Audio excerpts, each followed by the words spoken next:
Well, hello, hello. I have no music, no anything this today. I don't know what's going on with the thing, but welcome, welcome. I have no idea what is going on um, here, but welcome. I'm Anna. I am the host of Sweet Blessings, the Anna L. Brothers Show and Podcast, where we inspire, we encourage and we empower you to live a healthy lifestyle. I am Anna. I'm your host. I'm a retired school teacher. I'm an author, an educational consultant, a jury consultant, and a health consultant. And I'm also a certified cake instructor. So I bring to you a wealth of knowledge and experience through our conversation. Each episode, we delve into topics that enrich our lives from personal development to health and wellness, and of course, the art of jewelry. Now, this is done by providing workshops and guest speakers, and even just providing knowledge to our guests. We offer inspiring stories, expert insights, and practical um, advice. And I want you to know that every conversation is a treasure. So let us begin. I am hoping that we can have some commercials here. My intro did not come on today for some odd reason. So let's go down and let's see. It's unbelievable. Here's why you need to tune in right now. With CTR Media Network, you can transform your knowledge into a fully produced TV show. Imagine your content streaming on platforms like Roku, Apple TV, Android TV, and Amazon Fire TV, reaching over 350 million households in 140 countries. We take care of everything, from managing your ready-to-go content to global distribution. And it's not just any content, it's edutainment, a perfect blend of education and entertainment that keeps viewers coming back for more. You'll join a vibrant community of thought leaders, podcasters, and educators, all sharing a passion for impactful content and global reach. Plus, with our app available on Google Play and the App Store, your show will be accessible to millions more, ready to shine on the global stage. Let's get you started. Schedule a 15-minute call with us today and turn your idea into a TV sensation. Reply to this video by saying, "I want to learn more." Don't wait, your audience is out there waiting. Well, welcome back to Sweet Blessings, the Anna L. Brothers Show and Podcast, where we inspire, we encourage, and we empower people to live a blessed and fulfilling lifestyle.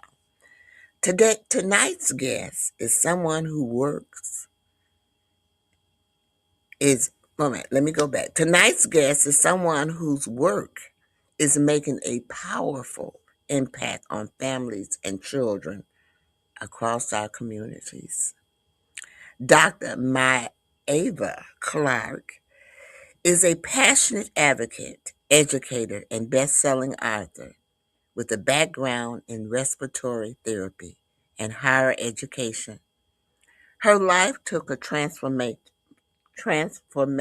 I can't talk tonight, y'all, turn while navigating the special education system of her son, Chris.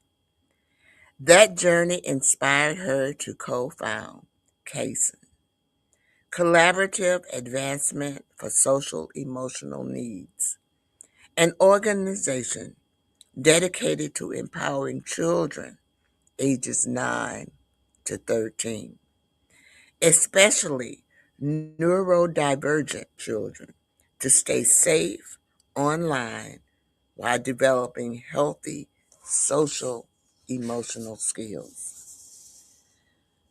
Through this work, Dr. Clark also founded the Mothers of Exceptional Kids Parent Support Group, a community that helps parents and caregivers find emotional support, avoid burnout, and guide their children toward friendships where they are celebrated. She is an author of 7 books and a workbook, blending personal stories with professional insights to bring hope and practical guidance to families. Tonight, we're going to talk about advocacy, parenting exceptional children, online safety, social emotional development, and how communities can better support families. Please help me welcome Dr. Maya Ava Clark. Hello, and thanks for joining me this evening. Thank you, thank you, thank you so much for having me, Anna. I'm honored to be here tonight. All right, well, we're going to go ahead and get right started, okay? I kind of briefed you a little bit before we got started on kind of some of the questions that I was going to ask you tonight. So I kind of give you, so you can kind of think about your answers before. So the first one is I want to thank you for joining us today. And can you tell our listeners a little bit about the journey and what led you into advocacy for children with social emotional needs? Well, first, this is like such a timely conversation because today starts the beginning of Neurodivergent Awareness Month. And for those of you who aren't familiar with the term neurodivergent just refers to the way an individual's brain processes information, behaves, or learns differently than what is considered normal or neurotypical. And it includes things, it's an umbrella term that includes things like autism, ADHD, and dyslexia. So I wanted to say that to your audience in case they weren't familiar with what it is that we're going to be talking about and what I do. Oh, that's fine. Educate them. That's what we're on here for, to educate, okay? And to learn because you know what? I don't care if we just reach one person, okay? Mhm. That's why my podcast is here. There are lots of people out here that don't know what to do. So you are Yeah. here to enlighten us, So, okay? My yes. next question for you. Well, I didn't answer your first one. Okay, what was it? Okay, go ahead. Your first question was What what did led I learn from my journey and what led me to this? So, my son is my why. you? Okay. My son was diagnosed with learning disabilities, and he had social emotional needs. He was emotionally probably about 2 years behind his peers. So he struggled keeping up in a conversation. So one of the things that I learned from the journey is how to advocate for my son. And I'm an educator, and there were times I teach on a collegiate level, but there were times when I felt like at school they wanted to do the right thing for my son, but they didn't always know what that right thing was, not like we knew. And so they have an agenda because they have things they have to meet in school. And they came to meetings to tell us what was going to happen, what we needed to do, and everything. And I'll give you an example, and then I'll finish the question. When we used to come into a IEP meeting, IEP stands for Individualized Education Program or Plan. That they have these meetings for your children to help them get what they need to compete and be competitive with their peers in their learning. And they would come into these meetings and say everything my son didn't do right. So my husband would say, well, did he do anything right? And then they had to go back and because he wouldn't let them say what he did wrong until we understood that yes, he may have some deficits, but he does have some positives. So in that, we felt like they had an agenda. And it was our jobs to remind them who our son was. We were his advocates in that room to make sure that, yes, he needed help, he needed support, but he got the appropriate amount of support he needed. We didn't want him to have more and we didn't want him to have less. But that's where the advocacy began. It began with us, with our child. Okay. So you have a background in which includes respiratory therapy and higher education. How does this experience shape the work you're doing today? Okay. I have been a respiratory therapist for over 30 years, almost 35 years in the field. And I worked at a children's hospital for almost 26 years. So What I is have a respiratory therapist? a Because respiratory they therapist might is not a know what it is. okay, a respiratory therapist is a breathing specialist. And you may have heard of us during the pandemic when people had COVID and they ended up on ventilators. Respiratory therapists are the ones that help put the patient on a ventilator, manage the ventilator while they're intubated with the breathing tube, and then we wean them to get off, and then we may have to give them breathing treatments to take care of them when they're off. And if they're not on it, we take care of people like that have asthma or COPD or respiratory illnesses. So that's what a respiratory therapist does. And I've always served people since I've gotten out of college and gotten to the field of being a clinician. And in particular, I worked at the Children's Hospital for 26 years. So I cater to kids. And that experience helps me where I am now because I always took care of them and always loved them and their families. And I just do it in a different way now. Well, I am a early childhood advocate as well. So I do a lot in that. Um, well, you talked a little, some of them. Okay, what advice would you give to parents who are just beginning to navigate the special education system for their children? Become educated on the system. Know your rights. Know what you can have for yourself as an advocate. For example, when my husband and I first started navigating this space, we didn't know anything. We we didn't have anyone to turn to. We had to figure it out on our own. We had to ask questions. And I will say to the parents out there, you don't have to do it on your own anymore. I'm here to support you. And one of the things I did was I wrote a book titled Help Support for Parents of Children with Learning and Thinking Differences to Feel Confident, Capable, and Fulfilled. This book is based on the first 25 years of my son's life. I go through each chapter, I go through a personal story or journey that we navigated. And as an educator, I did a literature review. There are over 100 references in this book. I defined the terms in the book. They and created a glossary at the end with all the terms I defined throughout the book.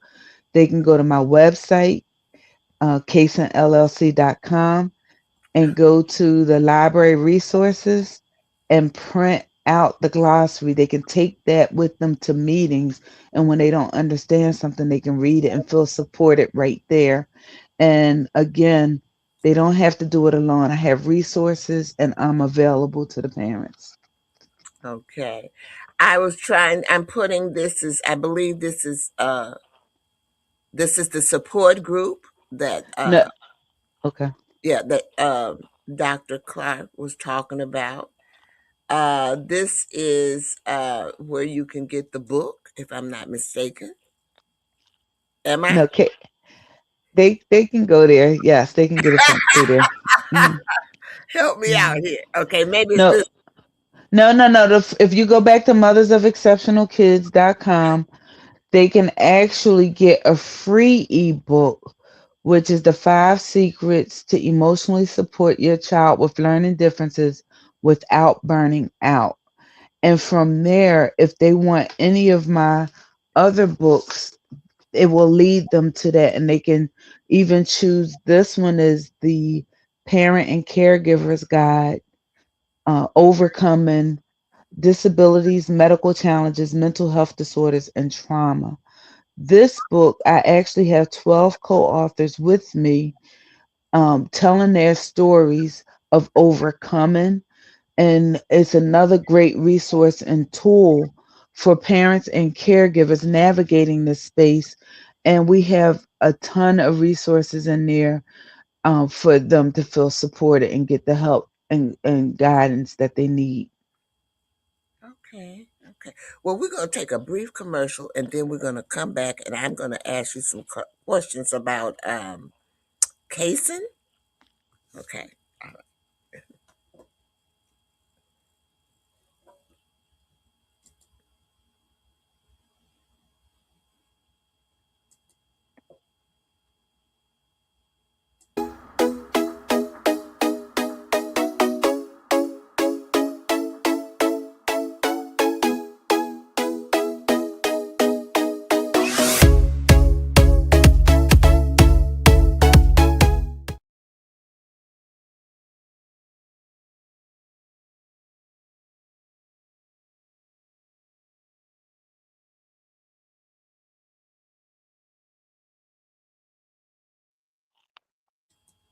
Okay. We are back and we have a special guest this evening, Dr. Maya Ava. My Ava Clark. Are you all? I struggle. I struggle sometimes. So as we were going to commercial, um, this lady has done quite a few things, you all. She's also a co-founder of CASEN. So I am going to ask her to explain what that is and the problem it was created to solve. Okay. So CASEN stands for Collaborative Advancement for Social and Emotional Needs. And it was actually, my son's idea. When he was in his freshman year in college, my husband asked him, "What do you wish that you had in school that you didn't have that could help kids today?" And after thinking about it, he said, "I wish someone would have taught me how to be safe online." My son is now 28, and he asked me to help him develop app and a social media site that would be a precursor to regular social media that would keep kids safe. He had a village. He had my husband and his friends that helped him become appropriate on social media. And he wanted to create that safe space for children who may not have had the village that he had. So Casen is a whole platform. We have CASEN Outreach where we go into the community and we teach how to keep kids safe online. We actually have a talk we do for parents and caregivers as well as one for the kids themselves. We have CASEN Connect, which is a 5-week course, that they do online, and we teach them what bullying is, how to identify if they're being bullied, if they're witnessing bullying, or if they are, in fact, the bully. We teach them also how to report it.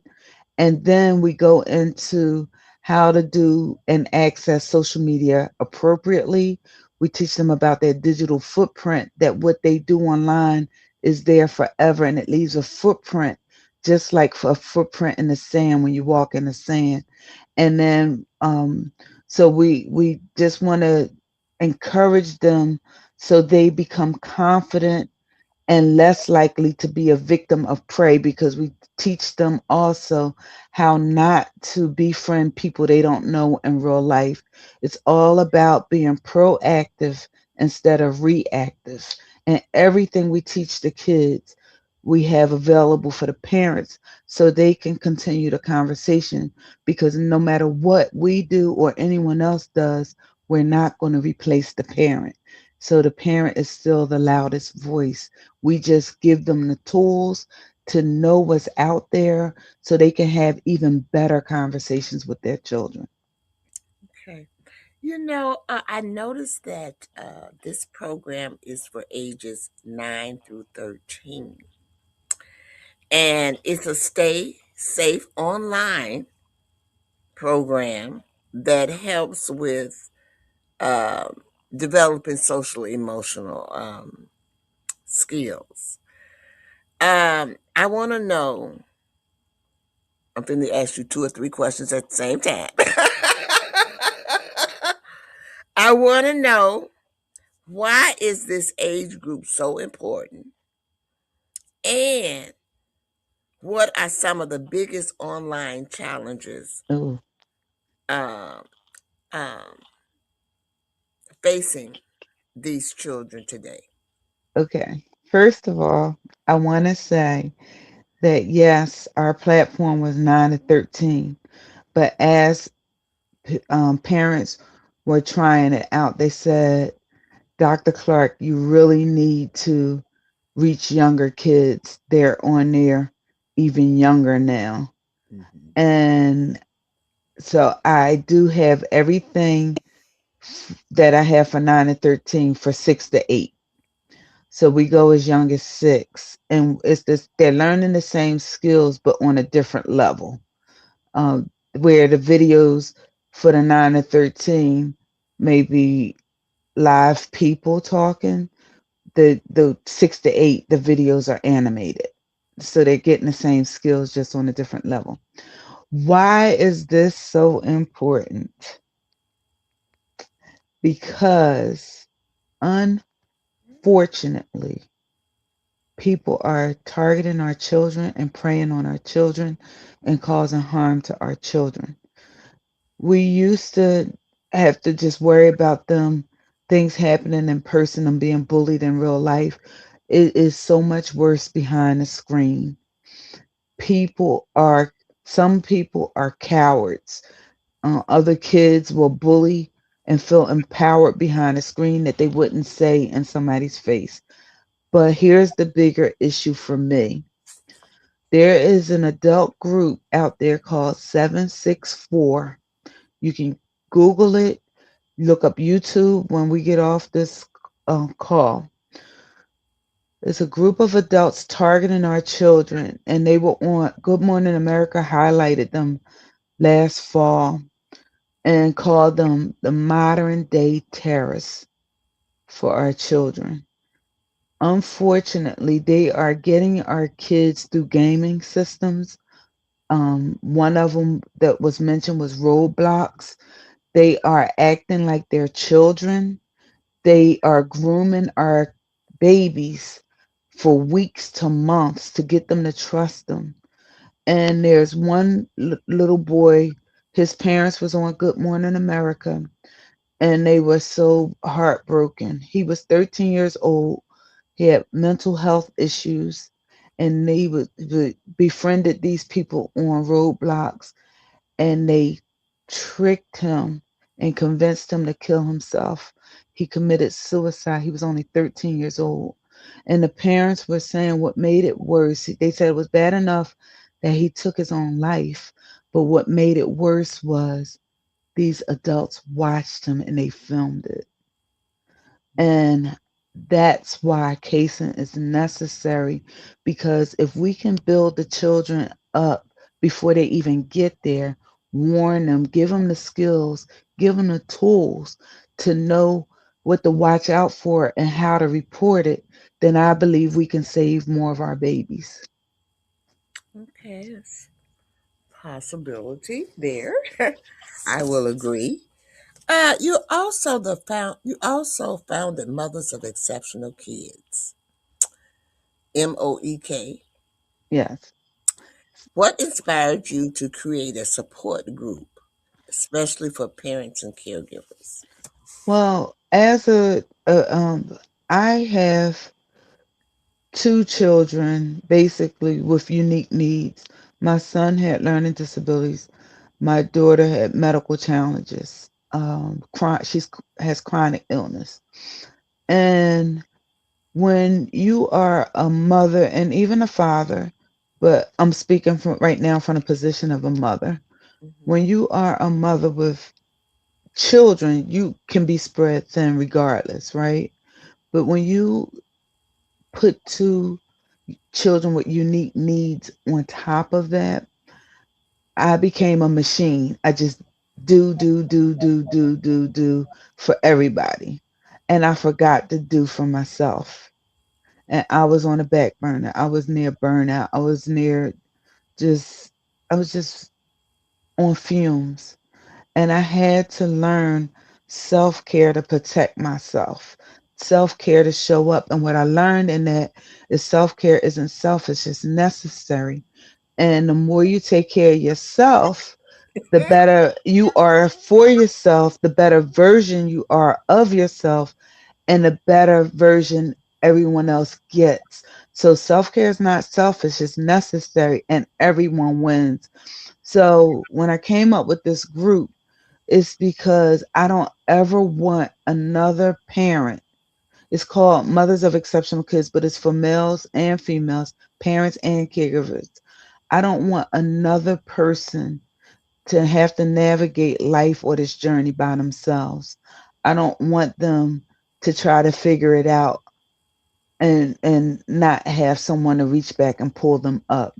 So we meet every first Tuesday of the month at 8 p.m. Eastern Standard Time via Zoom.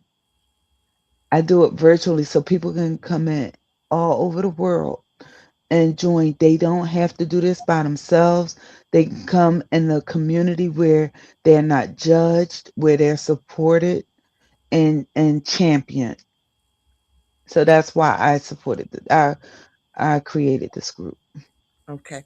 I believe in support groups. You hit quite a few notes that I really, or topics or things that I'm very, very passionate about. And one of those is self care, and I'm glad you kind of explained that and we're over that because as a parent, okay, I explain this to all of my constituents and people who follow me.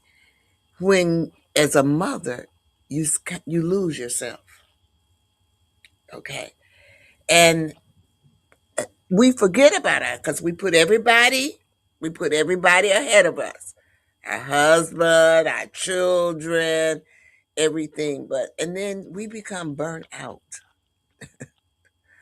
and then we wonder what's going on. And so I try to remind everyone that self care. You're right; it is not selfish. If you don't take care of you, you cannot take care of anyone else. Okay. You have got to be your own champion. Okay. So that when you said that, it really clicked home with me. And another thing is, remember, I told you that I started this podcast because my mother had dementia. And I was 50 years old. I'm not going to tell you how old I am now. But it was some years ago. But my mother had dem- dementia. And at 50, I didn't know what that was. Um, and when I did find out about it or what it was, she was in the stages where people would take advantage of her. Mm-hmm. I could see the signs, but I didn't know the signs because I didn't know about the disease. Mm-hmm. And so that made me realize that if I didn't know, other people didn't Mm-hmm. know either. Mm-hmm. And so that is the purpose of this podcast. I feature people where they can learn something, okay? Because, and you never get too old to learn. I'm telling you, I was over 50 when I learned this out. I learned so much. about dementia because dementia really is uh, the umbrella. Alzheimer, Parkinson, all of those things fall up under that.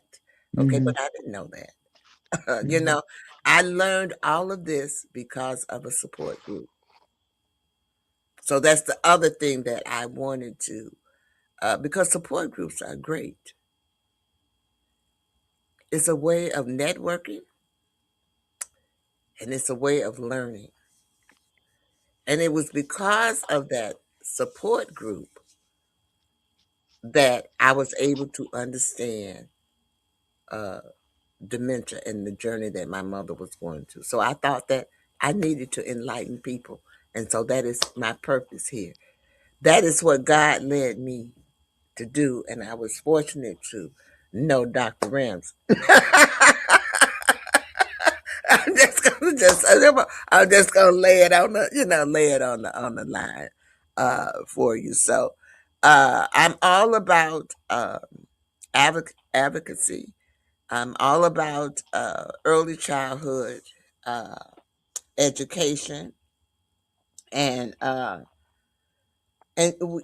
because you talked about burnout, and that's one of the things I hate to say it that most parents will have. Not only parents but teachers. Yeah. Okay, teachers. And so I'm doing this series on because I'm collaborating with some other authors as well.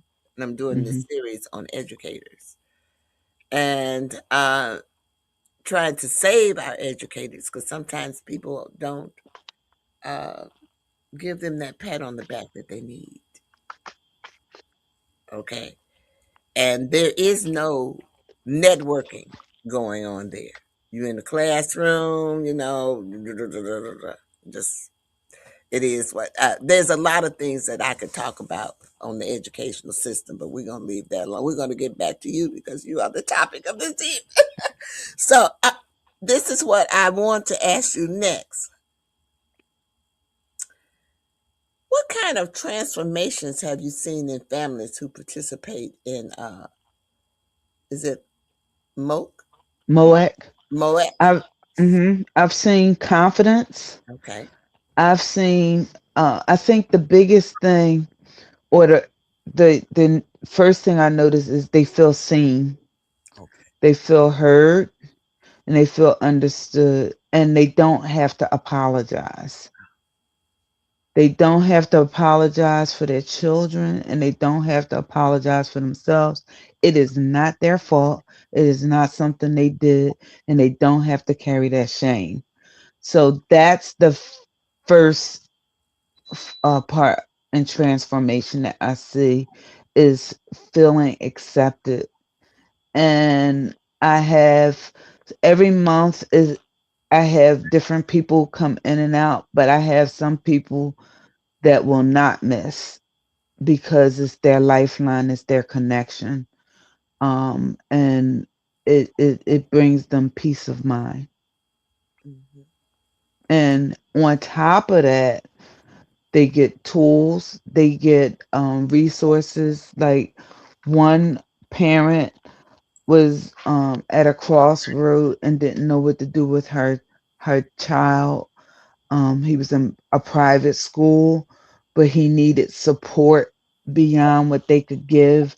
But she didn't want him to go to public school because of the morals and the things that they were teaching. So she was really conflicted. And um, one one of the parents that was in that group gave her some alternatives and suggestions that was beautiful, and she followed up with it. The next month she came back and reported and on what she did based on the suggestions. And I gave suggestions, she took that, and she took a lot away and came back and reported on what she did and how she acted on the information. And had she not been there, those would have been tools that she hadn't got received, and who knows where she would be with her frustration level by this point. Okay, Dr. Clark, at the beginning, I kind of asked you to tell us a little bit about yourself. And I know you talked about your advocacy and everything, but people don't really know where you're from or anything. And we've been on here a little bit.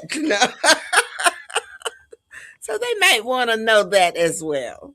So I was born and raised in Philadelphia, Pennsylvania, in the Cows Creek section of West Philadelphia. I say that proudly because that's the inner city, and that's where I was molded. I'm the youngest of five children, and I am the only female. I'm the only girl. Oh my God, you're spoiled right So yeah, well, I will say this to you. When you're the only girl out of five, you have one of two choices. You can either be the tomboy or the princess. there. And I was the tomboy. I can't believe it. I was the tomboy. And what you see now is years of being polished, but I wasn't. And yeah. So I'll just leave it like that. I'm from the inner city and I'm the only girl out of five. And I'm the baby. And I Oh wasn't, no, and you talking about you that small. yeah. So No, it's but no, yeah. And I currently still live in Pennsylvania in a suburb outside of Philadelphia, but I'm very close. My parents are still in Philly. okay. Well, it's okay. You can be Mhm. okay. I am the only girl. There's eight in my well, not eight in my family, but my father there was eight of them, and Mhm. out of that, only two of them, the siblings had children. My aunt, she had two Okay. boys, and my father had me. My mother Oh and wow. me, and the two boys, the oldest one, there's a 10-year difference. Wow. So I'm the baby, Wow. and I'm the Out of only. eight children, only three grandchildren? Uh-huh. And I'm Wow. the only girl, and I'm the Wow. baby. Mhm. That's all I got to say, okay? That's all I'm gonna say about it, okay? Because I know they really took care of me. Because Yeah. I was the baby, and they were almost the boys couldn't stand me really because Oh. they would say, "Take that baby with you." They didn't want that. That's what I say. But anyway, we go. I'm really enjoying this, as you can see. Oh. But I want to talk about because you are a successful author. You've written 7 books and you have a workbook. What message do you hope the readers take away from your writings? Okay. So, and I'm actually working on books 8 and 9 right now. They're coming out. Um, I wasn't looking to be an author. I did all of this since 2023. And like as I said, within the coming months, the other two will be out. What I've learned is it's my story for God's glory. And I will say to you that there was a time, I'm a person of faith, and I had faith throughout my journey, and that's what sustained me. There was one day I remember I had it. I was angry, and I said, God, I'm angry. I feel cheated out of life, and I feel like my children were cheated. I was just so, I said, I'm angry. And I came back the next day in prayer, and I said, God, forgive me. I said, I wasn't cheated, I was chosen. Mhm. And I said, what is it in me that you see that you chose to give me two children with special needs, one with learning disabilities and one with medical challenges? Why did you think I can handle that? Why did you think my shoulders were big enough for that? And from that, first of all, he didn't kill me because I'm sitting here talking to you. He really was waiting for me to get to the end of myself to get to him so he could show up and be God all the way in my life. So I say that to tell people, be honest. Mm-hmm. God's not going to be upset with you for being honest with where you are, because really he couldn't bless me completely until I acknowledged Mm-hmm. that I was at my wits end and let him and step back so he could step up. That's right. Okay. So that's the first thing. And I realized I was called to neurodivergent children and their families, but I wouldn't have the relationship with them and the understanding if I hadn't walked that path myself. Therefore, everything that I have gone through in life, I went through because Jesus could trust me to tell the story. So every one of my books is uplifting with hope and resiliency, because it's about overcoming whatever the topic is. And I believe that that's what it's about. And this one, levels of faith for one season may be different than faith for another season, is my whole journey through faith, the ups and downs, the ebbs and flows of it. Because to be honest with you, even though you have faith, when you have a new trial or new circumstance, what you did to get over something before may not be enough to get you what you're dealing with now. And then you have to go back to the king and pray and find out what you need to make it over that one. I was going to ask you. My next question was there one book or story that is especially meaningful to you? And then you always seem to be one step ahead of me. You brought out you brought out the faith book, which I'm sure I'm not Okay. going to say that that's the one, but I know. Well, that was the most, that one's, I won't say the one, but that's the most unique in that I went through something where I had lost faith for something. And I told God, I don't trust you anymore for this. And I said, I'm losing belief. And then the next day I repented and I said, teach me how to trust you again, and build my belief up again for this, because he promised me something and it didn't happen and I was just upset about it. So fast forward, you got to read the book if you want to know the details, but fast forward, there was a time when something else happened, I thought he was going to do it. He didn't do it. I said, God, I know you're up to something, but I don't know what it is, and I'll wait. And it was over the same circumstance, two different perspectives over the same situation. That next day in prayer, he woke me up out of my sleep, and in prayer, he said, you passed your test. And he said, do you trust me enough to write a book about something that hasn't happened yet? Do you believe me enough to write about something you're still waiting for? And I said, yes. And that's when he said, I want you to write a book and I want you to title it Levels of Faith. Faith for one season may be different than faith for another season. And he said, I want you to start with the last chapter first. And my last chapter is called Lazarus' Faith. It's about faith that was dead and was resurrected. Mhm. And then he gave me the other 9 chapters and gave me my testimony of my life to go with each chapter. So, All right, we're going to take one more commercial. And then when I come back, I'm going to ask you to give us some practical takeaways for our listeners. Okay? okay.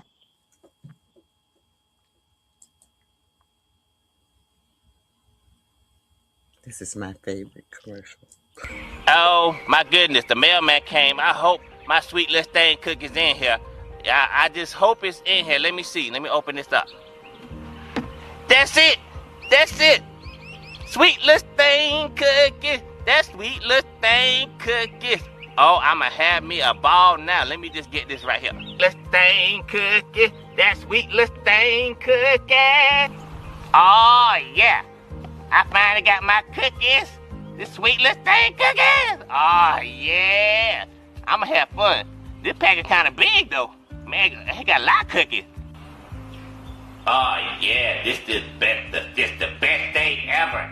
I'm trying to tell you, I got my cookies, and I'm gonna eat these cookies, and ain't nobody gonna stop me. Wait, what? Marie, what you doing, man? You can't have those cookies right now. I'm sorry, we about to eat dinner. Once we finish dinner, then you can have those cookies. Go ahead, put them up. Go ahead, put them up. Are you serious, bruh? I got sweet Listerine cookies, and now I gotta wait for dinner? Fine, can I at least look at the cookies? Thank you. Oh my goodness, I have waited all this time now. I gotta do all this. Fine. Oh yeah. I got my hands on some sweet Listerine cookies. But I can't eat them right now because bruh talking about I gotta wait to dinner. Okay, I'ma do that. But once I finish that, it's gonna be on y'all. Wait.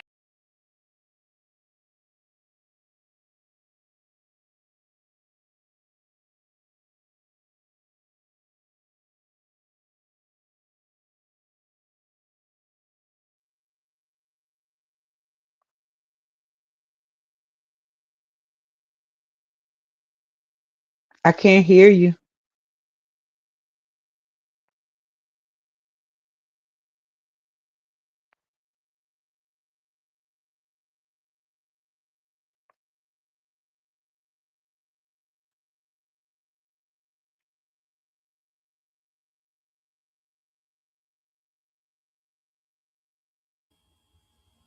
All right. You can hear me now. I Yeah. don't know what happened. This has been acting crazy this evening, but hopefully it hasn't acted crazy during our interview. So that's the most important thing. I just go with the flow, okay? But let me see, what was I getting ready to ask you? Uh what signs should parents and educators watch for when children are struggling social socially or emotionally? Withdrawal. Okay. Um, one of the things I would say is when you watch your child and you know your child and you know how they usually act, if there are b- big drastic change in their behavior, that's a sign. Okay. If they shut down when they are around certain people or certain situations, why? Ask probing questions. Why? A lot of times behavior is a sign or a something you want to get to the cause, you want to get to the root of it, and sometimes children will lash out, and it's easy to dismiss them as it being behavioral, but why is that behavior beginning? Inquire, ask questions, and allow them the freedom to be able to talk to you. To It's so important if you want your children to talk to you when they become teenagers, you must allow them to talk to you when they're little, because you need to cultivate that safe space. And that's something my children has always had the ability to tell me anything. And I promised them I would listen. Now I might be curling my toes up in my shoes.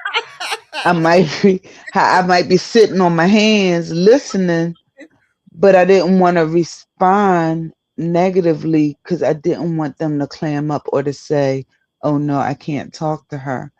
And then I will have a conversation. I'd much rather them come to me than to their friends. So that's what I would tell you to start with that. Ask questions and allow them to answer.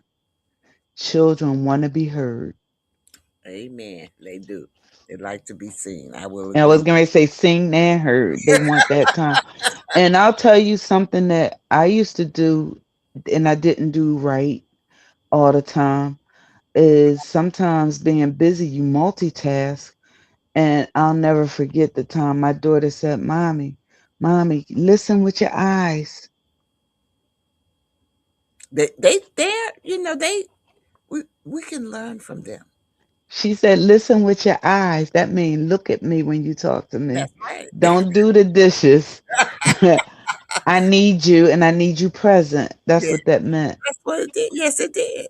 Yes, and you stopped and listened, didn't And you? I stopped and I listened too. Yeah, I know you did. If you could give our listeners one encouraging message tonight, especially the parents of exceptional children, what would it be? One thing I would say is you don't have to do it alone. Okay. All right. I'm here. My son is here. We work together as a team to support parents. My son has a unique perspective because it was him. And sometimes he can go back to where he was as a child and give you his perspective and feelings based on his experience. And a lot of times that gives parents totally different perspective than I can. And they can tap into their thoughts differently with reaching their own child.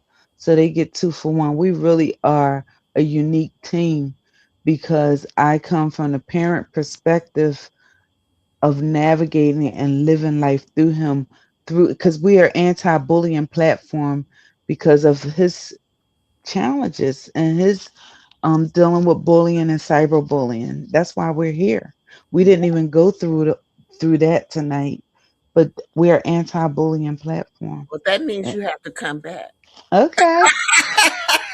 and Um. talk about that topic, okay? Mhm.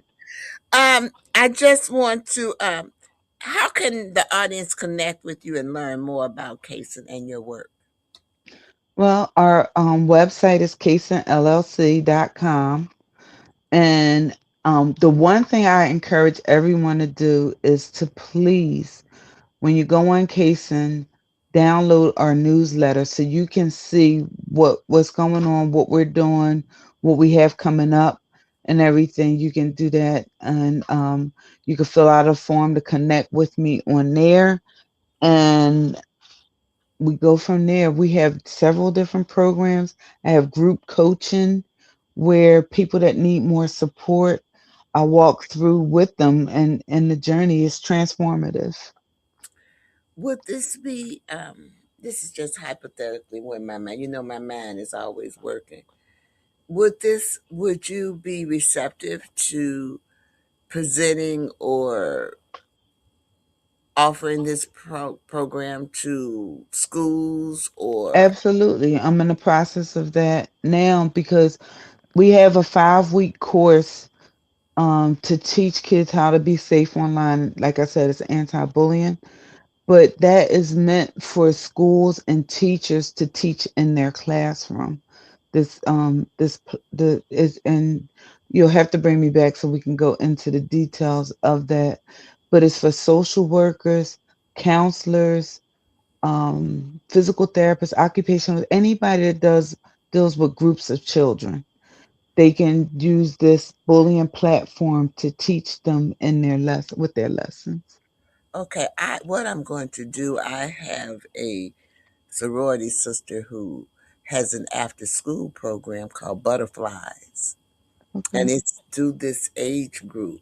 And I would like to maybe hook you all up and let you sounds good. speak because, but she, like I said, she's in the city. I'm not in the city. I am in a suburb just like you, of Chicago. Hmm. But she's been on here before, and she's doing wonderful things with them. But that I will, speak to her and then kind of see if you all can kind of hook up because she does a lot and she's always looking for uh, Okay, people absolutely. out. So I'm Can going. I can I say one thing before we get off? Go ahead. I just want to say if Dr. Tina Ramsey is watching, thank you, thank you, thank you, thank you for connecting us together. And When I met you down in South Carolina, you were wonderful, and I just thank you for being allowing me and trusting me with your community. Oh no, baby. My community is about helping, enriching people, empowering them so they live a fulfilling and blessed lifestyle. That's what it's all about. And the only way that we're going to be able to do that is that we got to get out here and spread joy and shine our light, okay? And let other people know. If we don't get out here and let other people know, they will never know, okay? So with that being said, I'm going to ask you, I'm going to put you backstage because I have to close out. But I wanted to say this to my audience this evening. I hope that in some kind of way we have inspired you. And I hope that some kind of way we have encouraged you. And I most definitely hope that we have empowered you to live that fulfilling and blessed lifestyle. I did not tell you that you can reach me. I always forget this. I forget my information. But I do want to let you know that I am on Facebook, you all. And if my Facebook supporters can support me by giving stars, I do have a website, and this is my website, Anna's Lifestyles, LLC.com. And you know that I'm always looking for people to be on my show. So if you're interested in advertising or sponsoring or even commercials and guest slots, you can reach me at Anna's Lifestyles LLC.com or CTR Media Network dot slash sweet blessings. I always ask you to please subscribe to all of my social media platforms, um, YouTube, and all of those. And then this is my email in case you want to reach out to me and have any questions or anything like that. I want to also thank Dr. Myava Clark for coming on this evening. We have really and truly enjoyed. I have enjoyed it, if no one else. You saw all the comments that we got that I put up, and I'm going to thank you. And I'm going to have her back because she has quite few things to tell us about. She has a bullying program that I think that we need to listen to. And bullying, you all, is not just for kids. Adults bully too. We have one in office at this present time. I'm just going to say that, and we're going to go head on. And I'm going to talk to y'all later. I have some things that I want to do before I go, so I'll be. All right, here we go.